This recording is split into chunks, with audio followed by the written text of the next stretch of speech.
Parents of Reddit, what was the best lie that your child has told you, that you knew was a lie, but wanted to see how big of a hole they would put themselves in? I opened the kitchen trash can to find a perfectly functional stapler sitting at the top. Turned to my family in surprise and asked who put it there. 5-year-old, it wasn't me. Husband, I didn't do it. So, we all turned to look at my 3-year-old daughter, the only remaining suspect. 3-year-old, after long pause, it was you. I saw you. We purchased a used Nintendo DS from eBay and it had a bunch of games with it. A number of them were duplicates. A friend of the family has 2 children and we promised to bring the games for them next time we came over if they behaved well enough by then and their mother approved. A few weeks had passed and we hadn't managed to head over to their house yet. Right after we finally set up a playdate, my wife received a text message from the mother's phone, asking us to bring the DS games with us. There were some spelling mistakes and inconsistencies with the text and my wife asked, "Who is this?" The response back, "Mom." Their 8-year-old had snuck his mom's phone to get us to bring the games and didn't think to respond with his mother's name. When I was little and I wanted to stay home from school, I would act sick, rubbed my forehead before my mom checked it. You know, classic kid. One time, to lay it on extra thick, I added that I have a headache as well. So she, probably not buying it but playing along, offers me a baby aspirin. So, before I take it, totally freaking out about the dangers of medicine due to a crude TV show derived understanding of overdosing, I ask her, in my most nonchalant way, will people who don't have a headache get sick if they take this? When I was 4, 1955, I was at a kindergarten concert. We all dressed as little flowers. Looked so cute. I just had to stand about looking cute. Some of the better behaved children got a bigger role and had to say and do things. The teachers put chalk marks on the stage floor so these wonderfully well behaved children knew where to stand. I was bored out of my mind. Although I might have looked cute with my daffodil crepe paper headdress, I wasn't a naturally cute child. So I slowly and casually moved around the stage from chalk mark to chalk mark, rubbing them out with the toe of my dap while still looking cute. It was mayhem with kids running around looking for their mark. My mother told me she watched me doing it and knew exactly what I was up to. Said it was one of the best school concerts she'd been to. When the teacher approached us after the show and asked what he'd been doing, my mother said she had a really bad itch on her toe and didn't want to take her dap off to scratch it, so tried to rub it on the floor for some relief. MT mother is dead now, but she was a real trooper and often came through for me when I fricked up. My children and grandchildren are all well behaved, not a spark of rebellion in any of them. Nice people but a bit boring sometimes. Found a scratch down the side of our relatively new van. We had been having vandals in the neighborhood, so we thought someone had keyed it. We then explained what getting keyed was to our 6-year-old, after he said, or it could have been from a bike handle. Just walking past my 4-year-old son, who was quietly playing by himself. He looks up at me and smiles. Nothing's wrong. He's only 2. So he hasn't told any big ones yet, but if I ask him if he did something and he wants to avoid answering, he says I'm sick and goes and lays down. I still do this when people ask me to hang out or do things and I'm almost 18. 3-year-old was sat on front of the TV watching cartoons. I went up to put some laundry away and when I came back down he had no pants or trousers on. There was a little puddle of urine on the floor behind him and his underwear and trousers were on the floor on front of the washing machine. I asked him who had urinated on the floor. He replied it was Daddy. When I said that Daddy was at work, he told me that Daddy had came home, we'd on the floor and then left again. In the few minutes that I've been upstairs, shaking his head and rolling his eyes in disapproval. Yes. You need to have words with your husband. Not my kid, but my little sister. When she was in maybe 1st grade, our mom got a call from the school requesting a meeting. She shows up and the teacher says, "I just wanted you to see this in person," and with a look of disgust slaps down a piece of paper in front of her. In my sister's 1st grade handwriting was a note that read, "Please excuse Sister Von Manfred from doing her homework. I was too stupid to help her. Signed, Mom." Me. Your room is a mess. You are gonna have to clean it tomorrow. 4-year-old. Yeah, I don't know what happened. Me. I know what happened. You didn't put your toys back and messed up your room. 4-year-old. Completely deadpan. There was a stranger in your house. When my son was about 4, I spent a few weeks with him and his sister at a summer camp. We lived on the first floor of a dorm while we were there. In his little mind, everyone else who lived there had better food than I was serving. To be fair, it's hard to cook a good dinner for 3 in a dorm room. Anyway, I fed the kids and was preparing to leave for the evening, and lo and behold, my son was gone. I went up and down all the halls, asking everyone where he was. I finally found him on the 4th floor, happily eating dinner with another family. They said he told them I had already left, and did not give him dinner before I left. He had evidently gone from room to room, checking out what everyone was having, and then lying his way into the best of the lot. When I was a kid, I used to forget that I ate supper because I would get hungry again. I would be at a friend's house and they would feed me a second supper, all the while thinking I had a neglectful mother.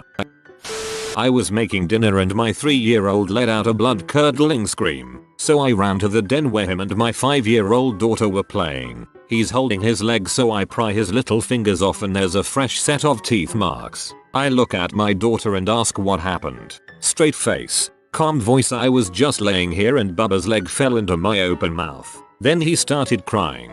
I act shocked and tell her she must have rock teeth and we better get her to the dentist right after dinner. Her eyes got huge. Then I got the boy an ice pack and went on making dinner. We finish eating, I tell her to grab her shoes and I get my keys. It was about 2 seconds after I started the car when I got the truth. He wouldn't give her the remote and started to run away. She tripped him and bit his leg. She got grounded from TV for a weekend.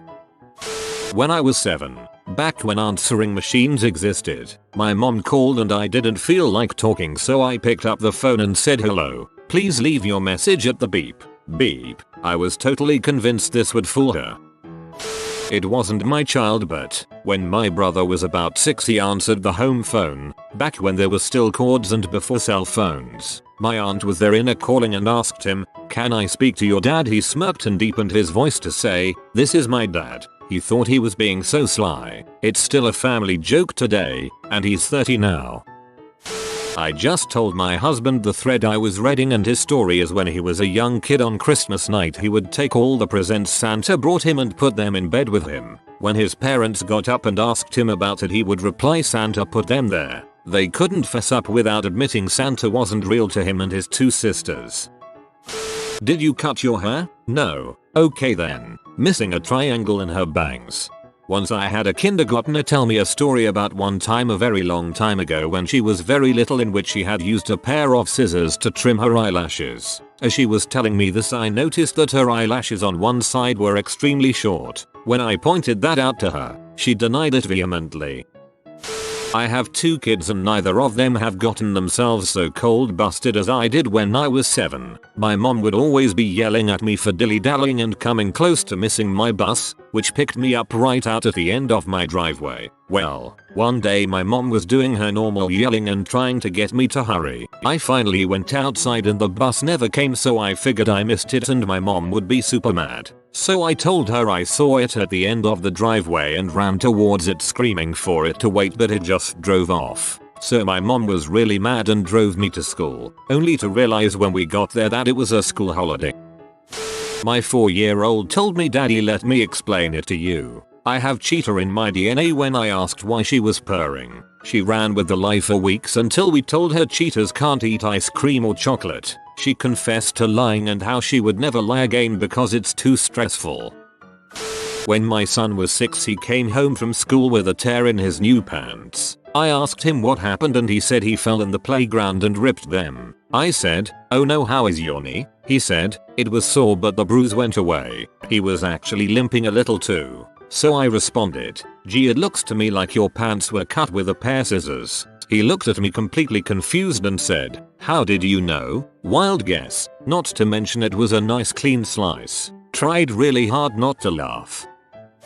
My son was in the 1st grade when the Pokemon fad started up at school. It didn't take long for rivalries in class to begin, or the underground card trading ring. My son began encountering more and more trouble from these dealings, fighting, stealing, etc. So we eventually had a meeting with his teacher and some school counselors. The meeting essentially revolved around us making sure the cards stayed at home and the teachers keeping a close eye on the pocket economy. Starting the next day, my wife began asking my son if he had cards and then checking his book bag and pockets. After checking his person for all contraband, she ships him off to school. Literally 30 minutes later a phone call comes home. He was caught trading cards at school. When confronted by the teacher on where he got the cards, he told her he hid them in his underwear before he left the house. From that day forward my wife had to administer prison warden type searches. I'll give the reverse of the question. I was the kid. For my 8th or 9th birthday my dad gave me a hunting knife. We were always camping or in the woods, and I just had a thing for knives. This knife was the real deal, not a cheapo knockoff, American crafted, limited edition Kershaw hunting knife. It had weight to it, it was the perfect size for my hand, balanced and sharp. He gave it to me on the condition that I would be responsible with it and take care of it. It was my first grown-up gift and I adored it. One day, Dad comes home, takes the trash out and something near the garbage catches his eye. He rustled through the grass, and there in the dirt was my hunting knife, handle coming apart, covered in dirt and misshapen. He comes to me, and I could tell something was wrong. Then he starts, the way any good dad would start when teaching your child a lesson, with a trap. Dad, hey son, what'd I say we go camping this weekend? Me, a little worried because I can tell something is up. Okay, I always love to go camping.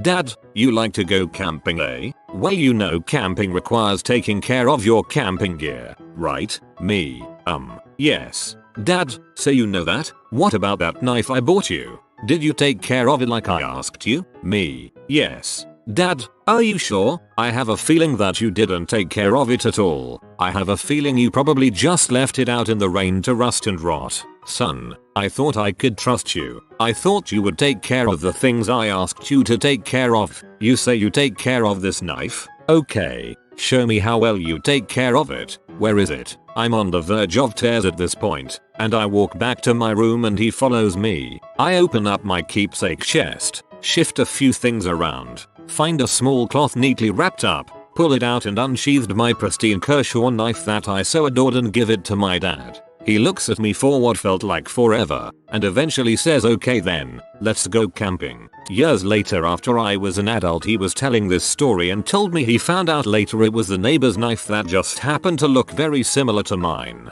We had a good laugh but I can tell you I almost crapped my pants that day.